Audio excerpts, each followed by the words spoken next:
شریعت نے والدین کے ساتھ نیکی کا تاکیدی حکم دیا ہے۔ خداوند تعالیٰ قرآن پاک میں فرماتا ہے، تمہارے پروردگار کا حکم ہے کہ اس کے سوا کسی کی پرستش نہ کرو، اور ماں باپ کے ساتھ بھلائی کرو، اگر ان میں سے ایک یا دونوں بڑھاپے کو پہنچے تو انہیں اف تک نہ کہو اور نہ انہیں جھڑکو، اور ان سے نرمی کے ساتھ بات کرو، اور شفقت و مہربانی سے ان کے سامنے عاجزی کا اظہار کرو، اور کہو، اے میرے پروردگار، جس طرح ان دونوں نے بچپن میں میری پرورش کی ہے، اسی طرح تو بھی ان پر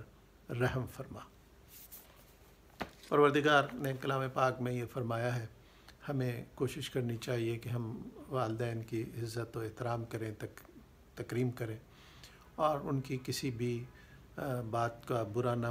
منائیں، ان کی اگر وہ جھڑک دیں تو خاموشی اختیار کریں۔ یقین یہ پروردگار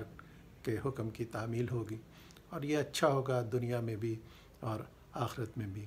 وہ لوگ جن کے والدین اللہ کو پیارے ہو گئے ہیں، وہ ان کے لیے دعاؤں کا وسیلہ اختیار کریں، ان کے لیے دعائیں کریں، ان کی بخشش کے لیے جو تھوڑا بہت کام کر سکیں وہ نیک دلی کے ساتھ، خوش دلی کے ساتھ کریں، تاکہ ان کی وہاں کی زندگی، آخرت کی زندگی، برزخ کی زندگی آسان ہو، اور یہاں ان کے لیے کیے گئے نیک کام کا